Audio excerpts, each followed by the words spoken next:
Good morning. This is Nick John.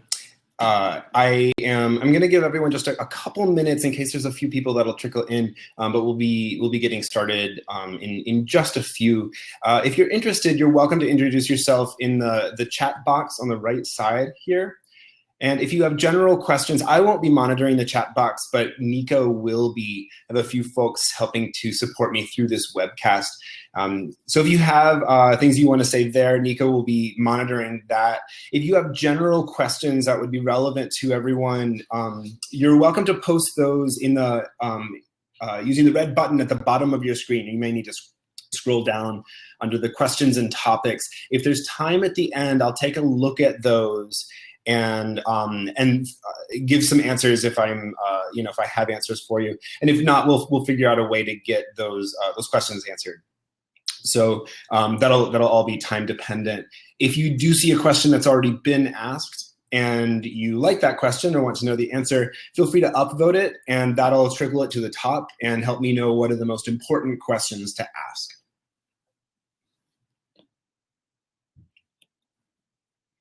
So we have maybe just 45 more seconds for anyone lingering to trickle in, and then we'll get started.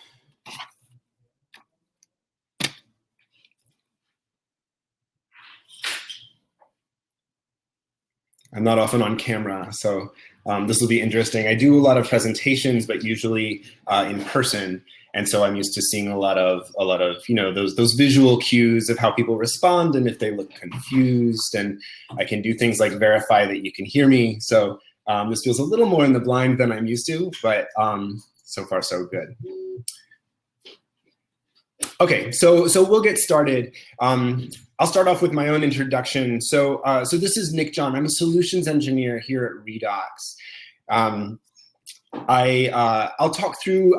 give you a little more detail about my background, and then we'll go into why we're here, what inspired us to have this talk, and then get into those details. All right. So to give a bit more information about myself, I started my career at Epic. I worked there for 11 years on the interface team. I was the head of interface implementation while I was there. In 2014, I left Epic and moved to Portland, where I started working for a telehealth startup. I was a director of partner success. And so while I was there, we went through a process of evaluating how to handle integration needs of our product. We knew that I came in with that knowledge and expertise and that background in integration, but we needed to figure out if it made sense for us as an organization. And so that's where a lot of this insight came from. Following my stint at that job, I moved to Redox, and so now I'm a solutions engineer helping to solve all the problems. So this seems like it could be a straightforward question, but we wanted to spell out what you should consider, or what I considered when I was going through this process. We want to talk about what to think about, and then of course you can probably expect that we'll talk about how Redox can help.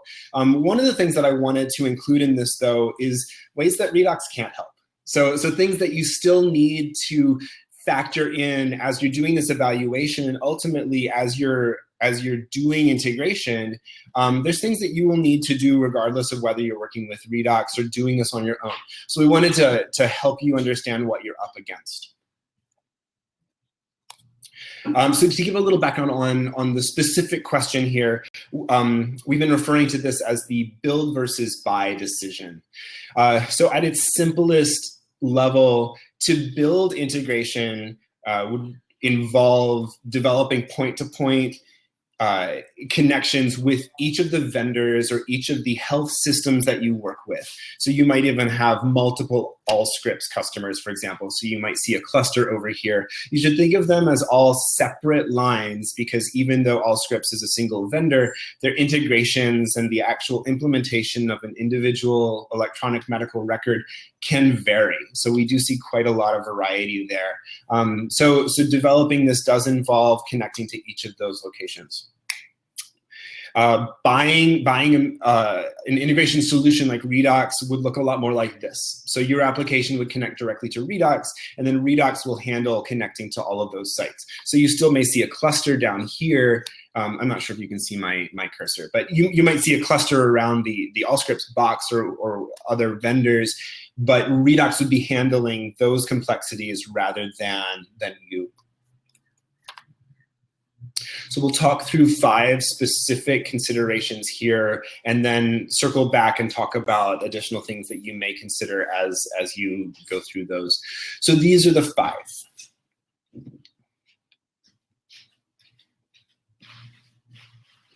So the first one is cost. You can think of cost in many ways, and in a lot of ways, cost relates to resources. These 5 considerations are all somewhat interrelated, so I'll do my best not to repeat myself too much, but there's considerations that overlap. So cost has a lot to do with your staff. So do you have people that have the right skills and knowledge? If you don't have the right staff right now, then the question is, how do you get there? So do you hire someone? Do you get a contractor to do this work temporarily? Do you build that knowledge in-house? And then the other component to cost, and again, in terms of resources, is how much time can you spare from your development resources, from your development team, to develop integration content.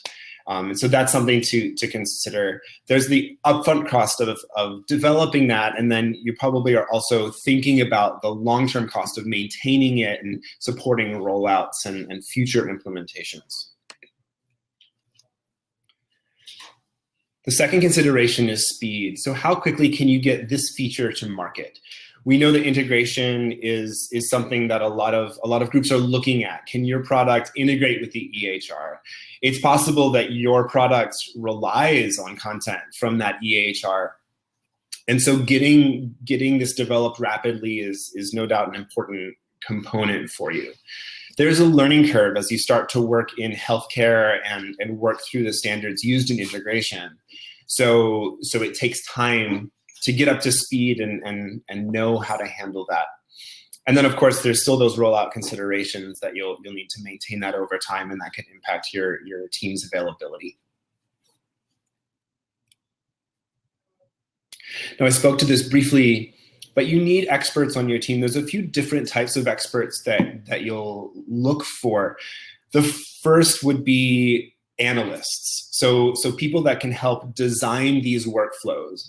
And this requires knowledge of the healthcare domain, but it also involves a technical understanding. So your analysts will need to be familiar with how integration is conducted, what key data elements need to be involved, what steps occur through this process from a system perspective, from a data exchange perspective. That's a pretty specialized set of knowledge. So it's something that you will either need to hire for and find those commoditized resources. Those people do tend to be a little more expensive, for lack of a better term. They're harder to find because it's such a specialized knowledge set. And you also need programmer knowledge. So ideally, you could hire for that, but again, it's a little tricky to find. Many organizations will learn it as they go, but that learning curve can have its own price in terms of the speed that you can do it, or potentially mistakes and ways that you learn. So there's certainly knowledge that you would want upfront.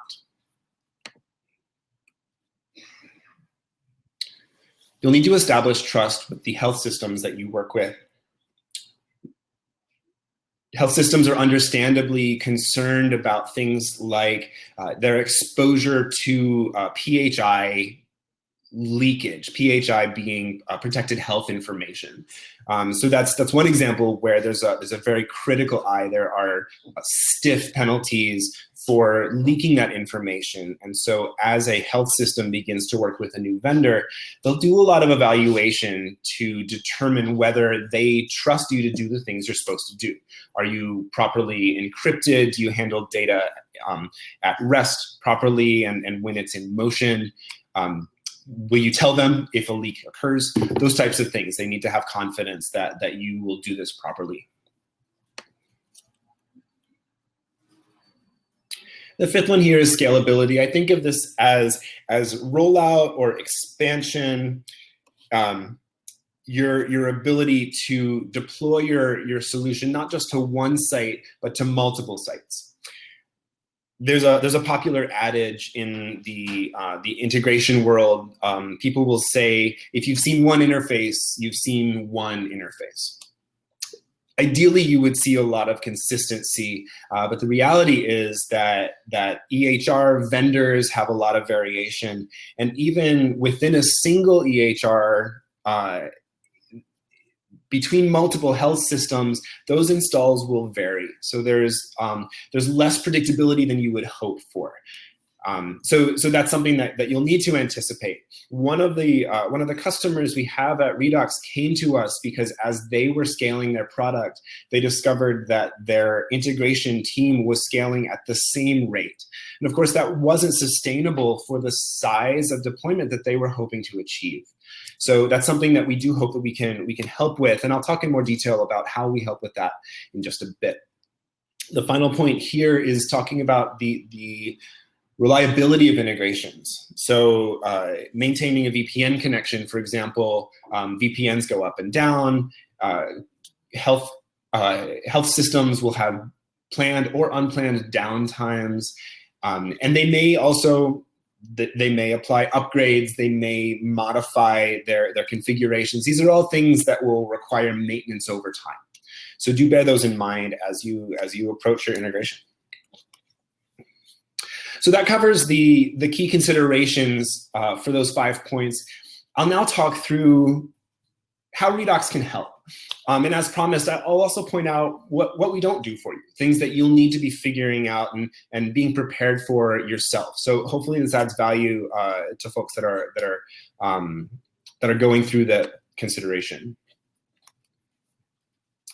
So upfront cost. So we talked about this being, in a way, it's a factor of resources. Do you have the personnel? Do you have the availability from your development staff to do this work? We've designed Redox to be simple to connect to. So we use languages and tools that developers are familiar with. So compared to the amount of time and knowledge that would be necessary to implement a direct connection to an EHR, there's less learning that needs to be done for your developers to be able to connect directly through Redox. And then Redox takes on that complexity of working with those external systems and figuring out the variation between Cerner and Allscripts, or the variation between one health system using Cerner and the next health system using Cerner. There is, of course, a cost working with Redox, and one thing you'll have to think about is you still need to integrate with us. So there's development effort that needs to be done there. We have maintenance fees as well, so there's a cost to working with us. So that's part of the calculation you'll need to do.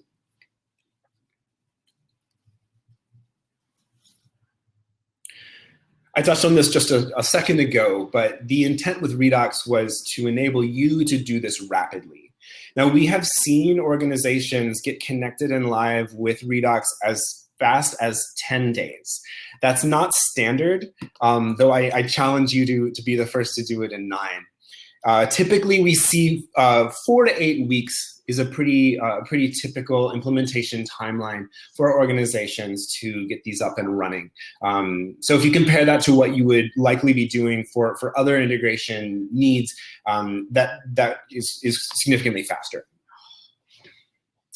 Now, again, the speed to do this is still dependent on your ability to connect to us. So you'll need to add those features to your software. And then we will be working with your health system customers and connecting with them. And so there are some limitations there, of course. So if the health system drags their feet and we struggle to get that VPN connection in place, then that could limit things. We have an experienced healthcare software implementation team that can flex their muscle pretty well. So I have a lot of confidence in their ability to do this rapidly. Our goal is always that we are not the ones that are limiting the rate that you can go live.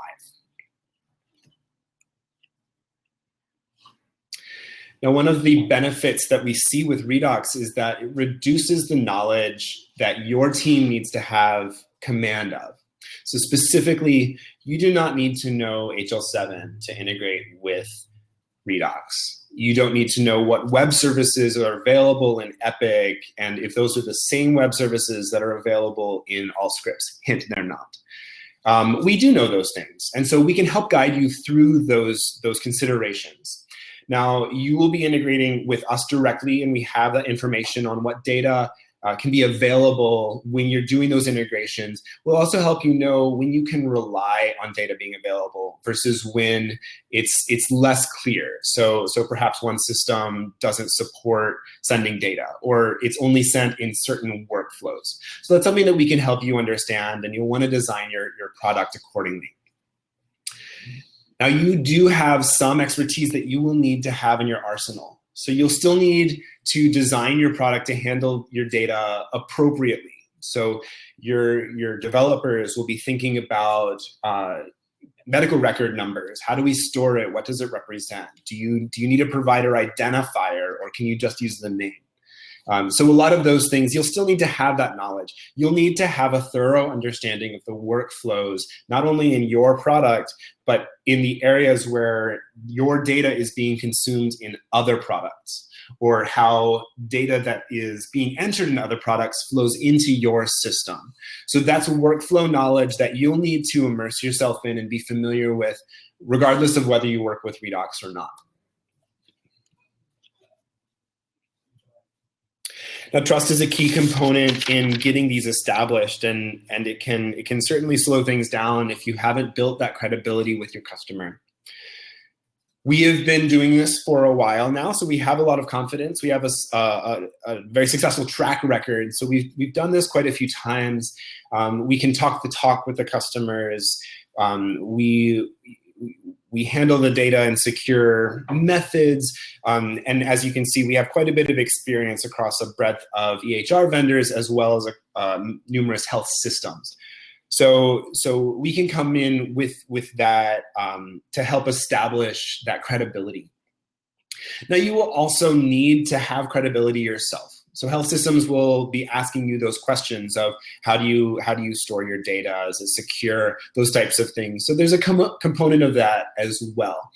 If you're a startup, you may not have any established credibility. And so we may be able to bolster that credibility because we know how to do that data exchange. So there's less risk of data leakage as it's getting sent from one system to another. Last point here is talking about scalability. So your ability to roll out rapidly. We've developed Redox with the philosophy that you should code once and use everywhere. So we want you to be able to use your integration with Redox regardless of what implementation you're supporting with different health systems, with different EHR vendors. So that's been the goal. And so if you think back to that diagram at the beginning, that's why you make one, I'll just go back. So that's why there's one connection between the application and Redox, and then Redox has multiple connections to other systems. Just a reminder that this was the other one, that you would be developing individual connections to each of your health systems. So in order to do that, connecting to Redox just once does dramatically simplify that effort. Now, there's still some variation that you should expect from different EHR vendors and potentially from different health systems. So we want to make that as opaque to you as possible. We want to make it as simple and consistent for you. But the truth is that different EHR vendors may have different tools available. So one system may have certain web services that you can leverage, but another EHR vendor may not support those. And so we will do our best to help you understand what is available in each of those systems, but you should be planning your development in such a way that you're not relying on something that's not reliable from the health systems or from those vendors. There's one last thing I wanted to talk about as it relates to Redox, and then we'll wrap up and hopefully answer a few questions, and then we'll close. So last thing I wanted to mention is that Redox has a gallery of applications that we work with. We give you the option to publicly be listed in this gallery, and it helps drive value for you, but also for our health systems that we work with. We get about 10,000 visits per month taking a look at what's available within Redox. So any health system that has a connection to one of these systems, it will be easier for that health system to go live with these other applications. So it's a lighter lift for the health system. So if they're looking for a telehealth solution, they can scroll through and see what's available. So we do see that as a huge benefit for you as a product, because you can get discovered without having to do your push marketing. All right, so this is the final slide. Before we go into questions, I wanted to thank everyone for joining. We had a really good turnout today, and it was really exciting. It's been a pleasure for me to share the information and my own experiences when I went through this. So hopefully you'll get some benefit. And just a quick reminder, if we don't have a chance to respond to all the questions here, then we'll try to circle back with those that are that have additional questions.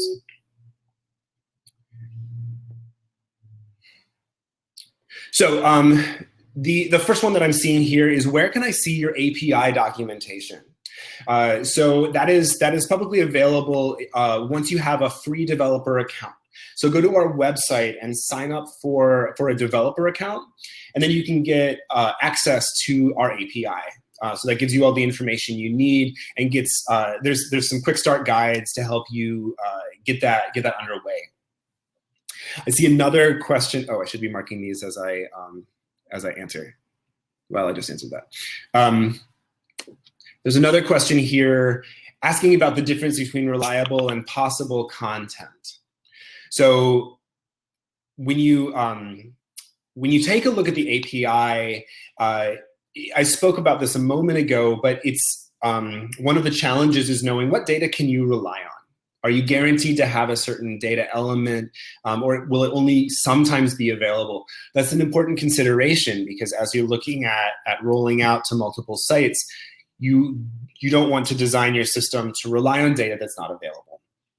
So we do indicate the likelihood that a certain data element will be available within our documentation. So take a look there and see if that makes sense to you. What I'll recommend is that if something is reliable or required, for example, if it's required in HL7, that's something that we can say with some assurance will be there. Medical record number is a great example. So you'll always see a medical record number. So you can program with the assumption that your MRN will be there. But there's other data that may only be available in certain workflows, only from certain vendors. That data is, it may be listed as probable. Those are pretty common, or it may be something that's less common. But there's a little more risk in programming your system in a way that relies on that being available. So so that's my thoughts on that one. Oh, I answered that too. So there's a question about a roadmap here. Is there a roadmap? What is it? Is it per EHR? So that's something that we'll get into more detail when we're working with individual partners, understanding your workflow and seeing what we're up against. There's not a formalized published roadmap, although of course we have a project plan internally that we use and that we will share with you to make sure that everything stays on track. There are certain things that we know about different EHRs, and so there are variations and documentation we have on how to predict that, and that's all going to factor into your implementation plan. So what health systems you have lined up, what your projects are, what those timelines are, what EHRs they are. So that's how we handle those roadmaps. So if you have more questions on that, that's certainly something that you can talk to your customer success team about, our customer success team. Okay. So that looks like the majority of the questions there. Again, I want to thank everyone for joining. Hopefully you got something out of this, and it's been a pleasure sharing this information. Have a good day.